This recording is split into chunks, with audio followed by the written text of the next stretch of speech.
Welcome back to this episode of The Self-Led Leader. Last week, we talked about how your biggest performance driver is the thing about you that you actually haven't been taught to consider, and that is your self-concept. And in this episode, we are going to cover what your self-concept is, where it comes from, and how you can begin to optimize yours so you can finally start to see progress on all those things that have felt like perpetual roadblocks so far. Let's get right into it. This is The Self-Led Leader. I'm Dr. Christina Ady, and in this show, we explore how your beliefs about who you are and what you're capable of determine the results that you're getting. Every week, we go beyond your skills and strategy to explore the psychology of how you operate and how it's been limiting you so you can finally achieve the goals you didn't think you could. Let's get into today's episode. So it's no surprise that most of us are aiming to optimize our performance in practically every area of our life. Now, I talked about this last week, but so many of us tend to view our lives as having different categories or different boxes. How my health is, how my wealth is, how my relationships are, how my work is. We've heard this, we know this, but what most of us don't realize is that within each of those major boxes, we tend to have subcompartments as well. So we look at things like our motivation, productivity, consistency, our confidence levels, our ability to articulate our thoughts, to show up with confidence and authority versus to hold ourselves back. Our people skills, our social skills, our lead generation, or how productive our teams are and if they're hitting their KPIs. All of these little subcategories that feel so incredibly separate.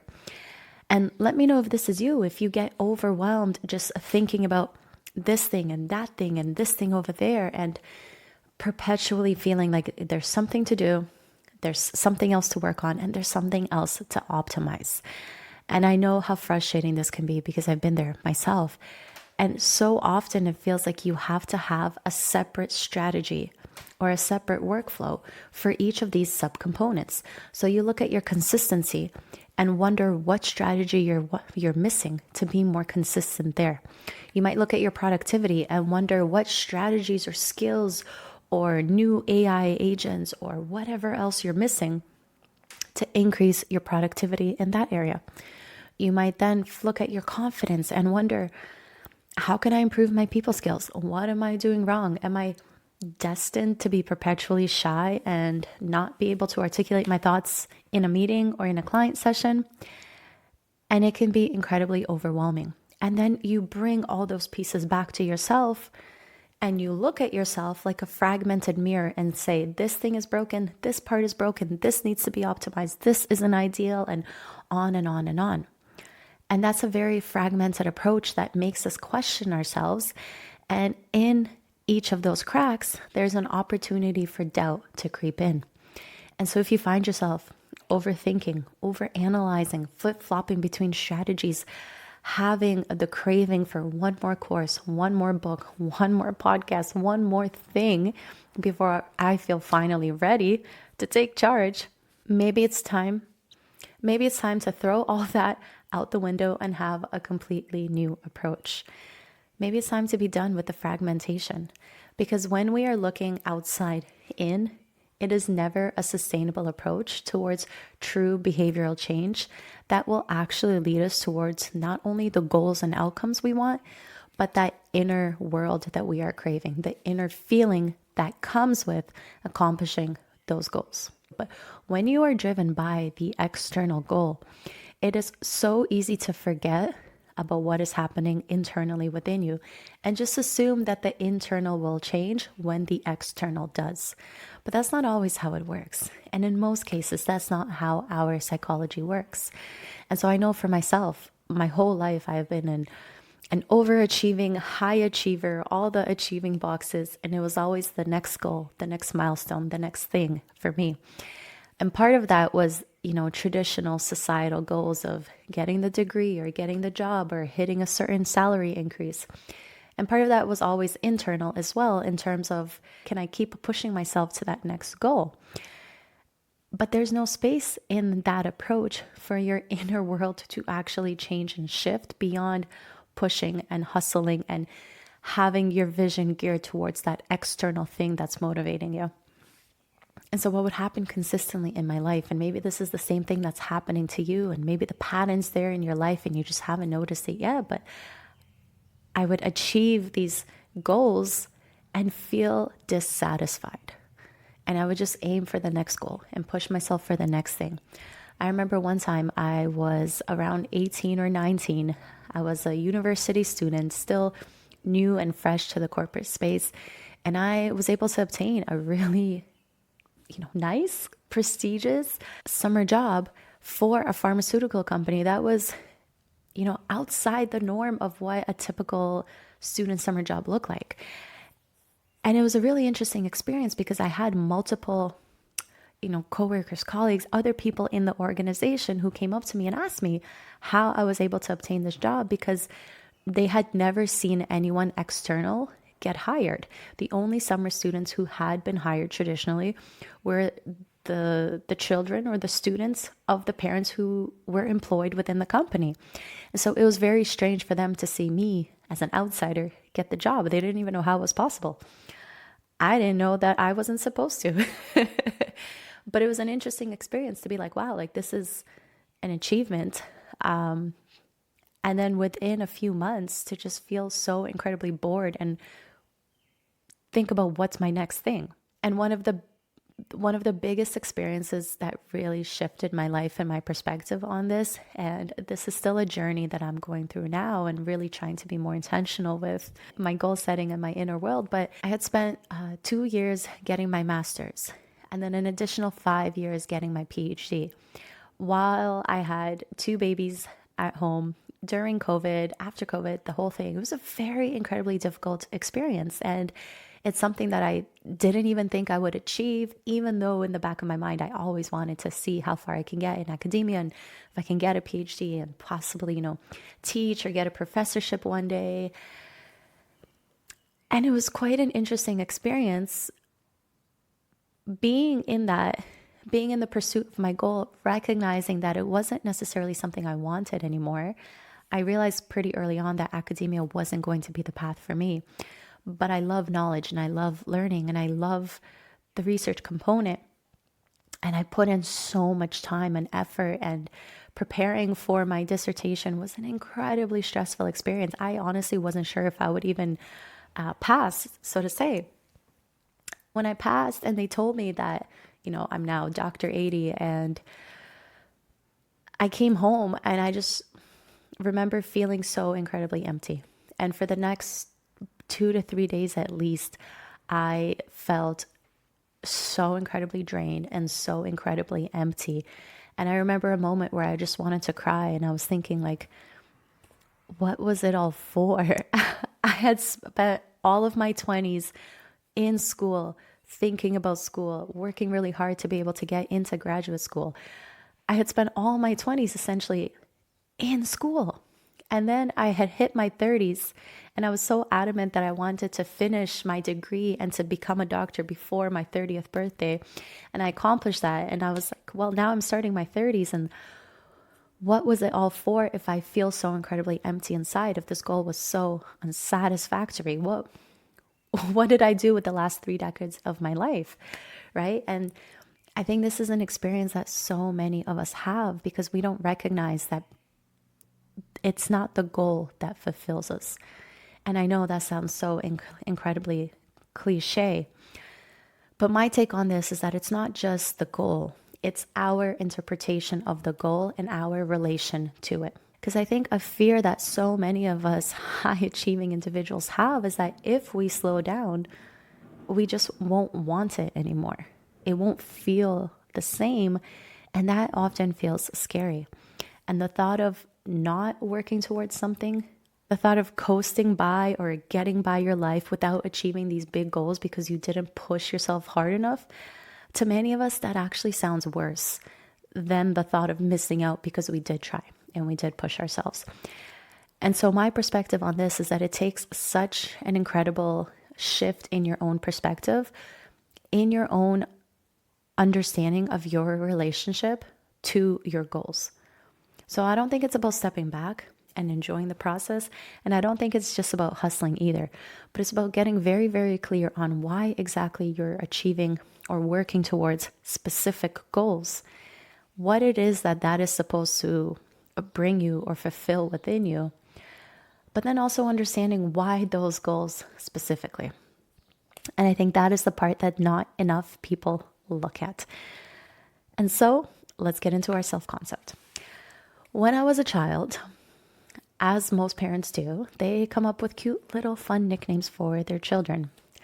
My father affectionately called me Professor all the time. And unbeknownst to me at the time, he was planting these seeds, and I'm sure he was doing it intentionally, but in the process, there was this underlying pressure to do well academically. Even as a child in school, when we get our report cards, my dad would make a deal with me that for every single A that I got, he would give me, $10 or $20 or whatever as a way to motivate me to do better in school. And mind you, I had straight A's all the time. So it was just fun to be able to make some money off of it as an additional bonus. But what I didn't realize at the time that I realize now, looking back on it, is how much that really primed me and taught me and ingrained in me to have these external drivers. And now this is important, and we'll come back to this in a moment, but to have these external drivers that were pushing me towards specific goals, right? And I say pushing me towards them because they really were, they felt like a constant pressure, like a constant push behind my back that made me feel like I can't slow down. I'm unable to slow down. What do you mean to slow down, right? How, just conceptually, what does that mean? I think so many of us high achievers really struggle with slowing down, and, sitting on our hands and twiddling our thumbs feels like a complete waste of time. And I get that. And it's something I'm still working on myself. But there was this perpetual, pressure behind me to make something of myself, to do it through the path of academia, to be able to get good grades and get into a profession that was, well established, well paying, etc. It's like the typical cliche parenting story that so many of us experienced. And so when I got to the end of high school, the guidance counselors would come around and talk to all the seniors and just tell us, pick either university, or if you're not that good at academics, pick college. It doesn't matter what you apply to, just apply and go to a program. And at the time, as a 17-year-old, when you're asked to decide your entire life's future, essentially, I was like, I have no idea what I want to do. And what I did is the process of elimination. I eliminated everything that I knew I did not want to do. And I ended up picking psychology because I had always loved psychology. The human behavior fascinated me. And so through the process of elimination, I just ended up with psychology. And so I'm glad that it worked out for me. But looking back on it, I can see how so much of my decision making was driven by my self-concept, my definition of who I am and what I'm capable of, and the boundaries that I had at the time around what felt intimidating and outside of my comfort zone.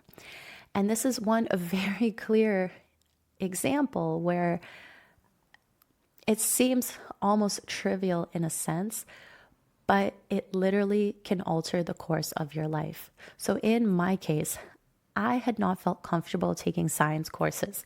When I was a young, naive 14-year-old, I wasn't really into science.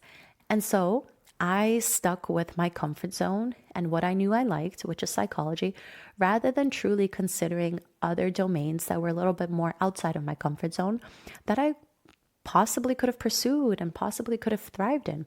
For example, I love writing. I could have easily chosen something like English literature, and who knows where my life would have ended up with that one decision. But it's the fact that my entire life had been driven by this underlying, little pressure of make something of yourself in academia, make sure you do well in academia, coupled with my own limitations around what I liked, what I didn't like, what felt uncomfortable, what felt challenging, what I was willing to challenge myself in, and what I wasn't willing to challenge myself in. And you have the perfect storm that ended up with me self-selecting psychology as the obvious choice, partly because of the passion, but if I'm being honest, mostly because it felt easy. It felt easy to step into that role and to continue it rather than challenging myself with something else. And so the question becomes, how many of the decisions are we making?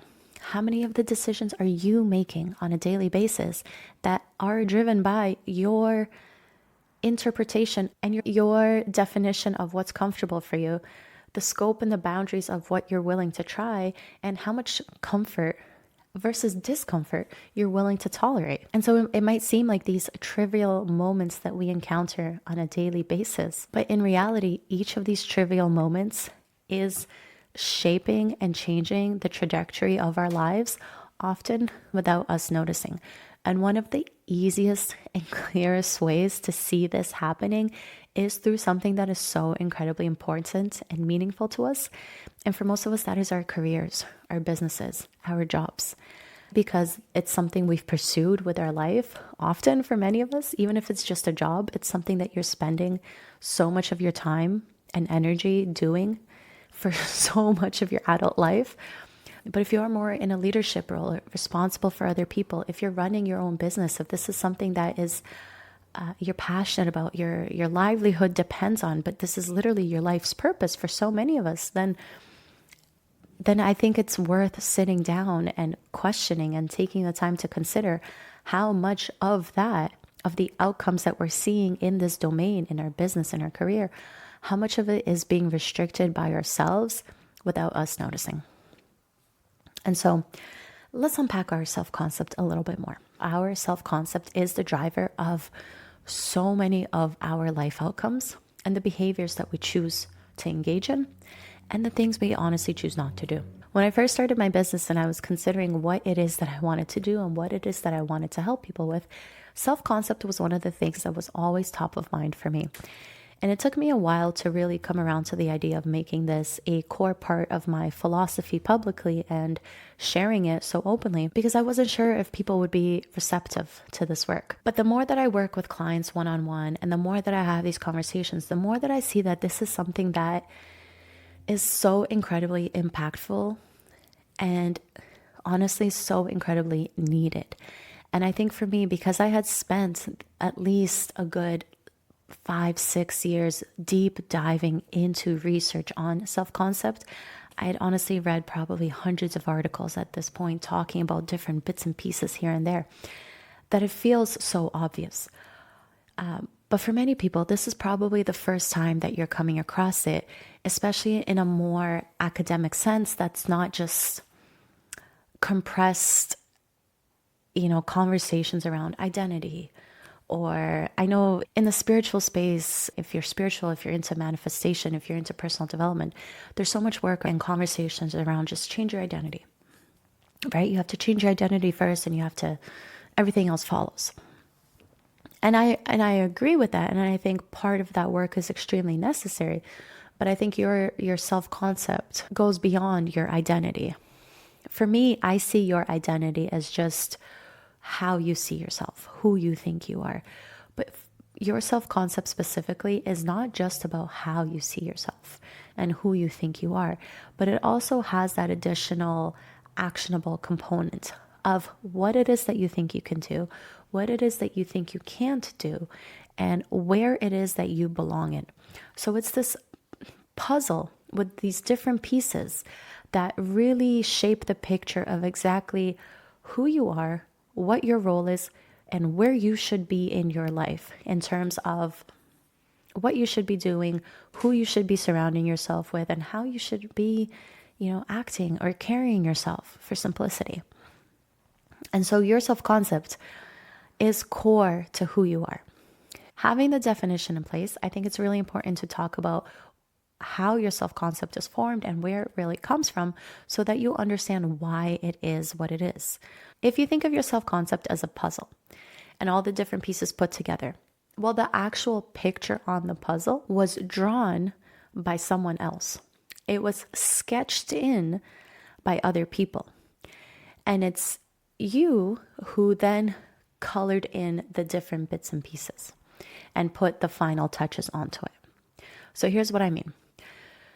Your self-concept is shaped and created all throughout your life. Your self-concept starts to be molded when you're born, throughout childhood. Whatever beliefs your parents had, the people you spend a lot of time around, the people who had influence over your life, the things that they said to you, how they acted around you, how they taught you, either explicitly or implicitly, so directly or indirectly, all of these things mishmashed together like a piece of clay and molded the start of who you are.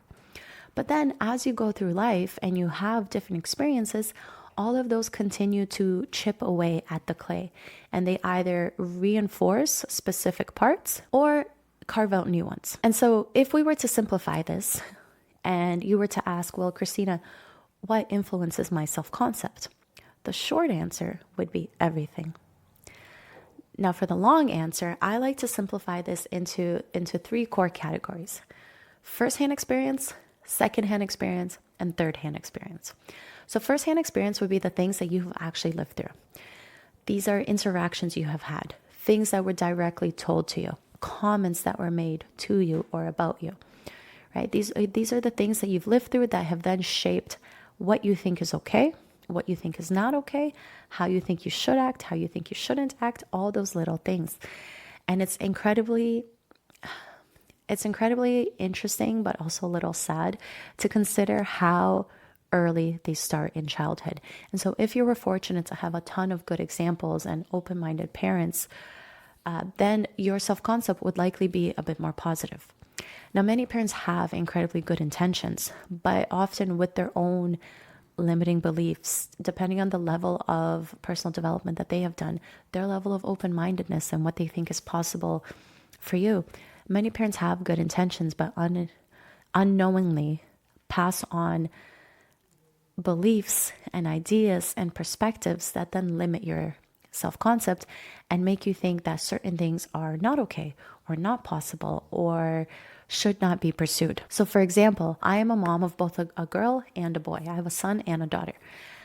And I remember just being completely fascinated when I first learned about this research of how many parents unintentionally treat their daughters as leaning more towards more domestic traits, while teaching their sons and passing on the values of having more, like STEM would be a good example. And parents do this often unknowingly. In my own lab, we studied stereotypes, and I would run studies asking parents directly about their attitudes, and they would say that they value math.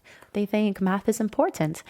And yet when you look at things like how often are they talking to their daughters about math, or sitting down to help their daughters with math homework, or encouraging them to pursue something like a computer science degree, you see that the numbers drop significantly. And I think that is just one very clear example where when you then look at it and you talk to the kids, you talk to the daughters versus you talk to the sons, you then see a very clear difference in how they feel about the subjects. So there's ample research out there to show that girls are then reporting less interest in math, less interest in STEM activities, less willingness to pursue computer science or engineering. And it feels outside their comfort zone, and it feels intimidating, and it feels like something that's just not for them, versus boys are not reporting the same things. They're not reporting that to the same degree as girls are. And so much of this is being traced to their self-concept and their definition of if they're capable in math versus if they're not.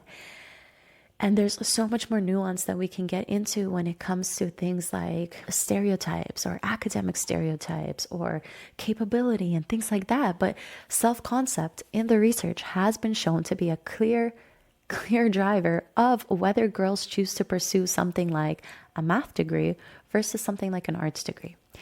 And it comes down to their understanding of themselves, what they're capable of, and what they think they should be doing. And that was molded and determined by the experiences they had, the conversations they had, and the things that they were taught, even if they were not directly taught that math is not for them, if they were taught that something else is for them instead, that becomes the thing they default towards, and unintentionally and implicitly, math becomes something that's not for them. And so this is just an example that comes to mind because this is what my research centered around. So I spent years studying this, but I think the same exact thing is happening to business owners and to leaders and to really smart, capable people who have just never been taught to sit down and really consider who it is that they are and why they think they are that way. And I know it sounds incredibly simple, and your first reaction might be, well, Christina, I know who I am. I know who I am. And that's wonderful, but I will still challenge you on it because so much of who we think we are is just the comfort that we are used to. And so in last week's episode, I challenged you to sit down and to write at least 10 to 20 adjectives of how you would define yourself. And so if you've tried that exercise, I want to know if you were able to get past 20. But if you haven't had time to do that exercise yet, this week is a great time to do it. Can you list at least 20 different adjectives to truly, truly describe yourself? And not just the positives and the, great traits and the things that you're proud of, but truly your blind spots, your weaknesses, the things that aren't so great about you, because we all have them. Because once you can start to see who you are more holistically, your strengths as well as your blind spots, then you can start to get into where that came from and why you are the way that you are. And that's my whole philosophy. When you understand how you operate, doing everything else, becoming more productive, staying more consistent, having that confidence is so much easier to have as a byproduct when you know how you operate and how to optimize that first. Okay. So your self-concept comes from firsthand experience, which is the primary lived experience that you've had. Okay. That's the first source. Now, the second source of your self-concept comes from secondhand experience. These are the experiences that you have had through association. Maybe your friends had experiences that they would talk to you about, and that planted seeds of doubt or opportunity or for me, not for me in your mind. It's just secondhand experience, hearing about it, seeing it, having those associations that you then plant for yourself around, okay, if that happened to that person, that can happen to me too. Now, the beautiful thing about secondhand experiences is that they go both ways, the positive and the negative. And this is where role models come in. If you were someone who was exposed to, let's say, your parents were entrepreneurs, they ran their own business, you are way more likely to try to pursue that for yourself. So exposure to positive role models can actually be so incredibly beneficial for us because it shows us the possibility and the opportunity and the fact that there is a path there for us as well. But the same thing goes for negative experiences. If someone else, let's say you're a business owner and your friend is a business owner and she posted a reel or some piece of content online and it went viral and she got trolled and people left hate comments, you might look at that and say like, no thanks, not for me. I am going to go stick to writing on a blog or something. Seeing the experiences of others always makes us think about that experience applied to ourselves. And it might not be consciously, it might not be directly, but it could be in the back of your mind, stopping you from trying something. So you might never consider, let's say, putting out content because you would never even get to that point. Before you even get to the process of putting out content, you might logically already talk yourself out of it. And I say logically because it feels logical to us in the moment. You might talk yourself out of it and just say, you know what? Content creation is not for me. I love writing. I'm going to stick to my blog. Blog is better, right? Here's all the reasons I can give myself why this will work better. And you'll rationalize it and talk yourself out of it before you even give that opportunity a chance. And you won't even notice that you've did that. And so there's so many missed opportunities that we have that we don't even recognize we've missed because they clash with our self-concept and don't allow us to even view them as opportunities to begin with. Okay, so we have firsthand firsthand experience, secondhand experience, and then the third source of influence is a third-hand experience, of course. And this is the sort of context that you live in, the environment that you're in, the neighborhood, the community, the society, the culture that you're part of. These are sort of the larger, overwhelming institutions, structures, belief systems in place that guide your development. And so if you grew up in one culture versus one society versus one religion, those norms and beliefs and influences come through in how they shape your self-concept as well. And so they're important to consider, because someone who grows up in, a Western metropolis is going to have a different perspective automatically through just sheer exposure to different cultural norms and understandings than someone who perhaps grew up in a small rural town with very little diversity. Right. And so when you understand the three main sources of influence that come through, us at the core have all these layers of firsthand personal experiences, secondhand experiences, and then thirdhand experiences that completely shape our makeup and development and who we are and our self-concept. And so this is what I mean when I say that who you are is like a puzzle piece with a picture on it outlined by other people. Your firsthand, secondhand, thirdhand experiences have created this outline. Your perspective of it, your interpretation of it, your willingness to push the boundaries, to challenge yourself, to stay or go, that's how you're coloring it in and the detail that you're adding to it. And so at the beginning of this episode, I talked about how so many of us are really pushing and aiming to improve our performance and going perpetually into this loop of constantly wanting to do more, trying to do it better, faster, stronger, harder, and then feeling like there's this constant pressure behind us to just keeping on. And so when you understand how your self-concept plays into this, number one, I hope you're starting to see that who you are isn't necessarily who you think you are. There are so many more blind spots that we're all not aware of because we don't take the time to actually consider the fact that they could be blind spots because we were taught not to even look at it in the first place. And so it's shaping your perspective. Your perspective is then shaping your outlook, the way that you are interpreting every single situation, whether you're viewing something as an opportunity, as a threat, or letting it pass you by, not giving it any attention whatsoever. The amount of risk that you're willing to take, how much you're willing to bet on yourself, whether that's by speaking up and sharing some insights in a meeting versus by quitting your corporate job and starting your passion-led online business, right? And everything in between. How much risk you're willing to take, how much discomfort you're willing to tolerate, what you're willing to actually do, and how far outside of your comfort zone you're willing to go before it starts to feel like way too much, not only way too hard, but way too not like you. And so when we sit back and we look at our productivity, our motivation, our consistency, our confidence, you can start to see that they are all connected at the core of who you are and how you show up and how you've been taught to be who you are, what you've been taught to question, and what you've been taught to not even look at because it's completely in your blind spots. And so when you sit down and you take the time to really analyze who you are, what your self-concept is, what feels uncomfortable to try, what feels logically like the right thing to do, the right strategy, the right skill that you just can't bring yourself to try or to stick with consistently, well, that's where switching to another strategy, hopping between skills, just flip-flopping all over the place will never work and will always bring you back to your core, because that is the ultimate driver underneath it all.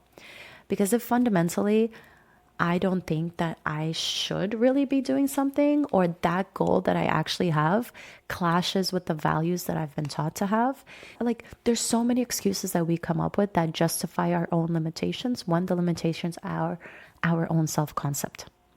That is what I want you to understand, because as long as the same limitations are there, You can keep slapping on more strategies, more techniques, different coaches, other courses. None of it will stick until you shift the self-concept that's underneath. And you can't shift it until you understand exactly what it is to begin with. And so again, last week I challenged you to write down at least 20 adjectives to describe yourself. And then the second question was to see if you can actually list out all the things that you're allowed to do, because that lets you read in between the lines of what you don't feel like you have permission to do yet. And so this week, I'm going to challenge you to sit down and to think about your 3 sources of influence: your firsthand experience, your secondhand experience, and your thirdhand experience, and just brainstorm. Have a conversation with yourself, if you will. Talk it out and just see what comes up around what your life experiences have taught you, what being around other people and seeing the life experiences that they have had has taught you, and what your overall upbringing, social norms, cultural exposure, what all of that has taught you about how you should be and who you should be so far. And there is so much important information just waiting to be uncovered just in those 3 questions. Because ultimately, your performance comes down to understanding how you operate and who you are at the core so that you are optimizing the right things. If you found this interesting and you'd like to go deeper into your self-concept and who you are and understand exactly how you operate and how this is showing up for you, well, then the community I'm building is the right next step for you. It's called the Coherence Edit, and I will leave the link for it down below.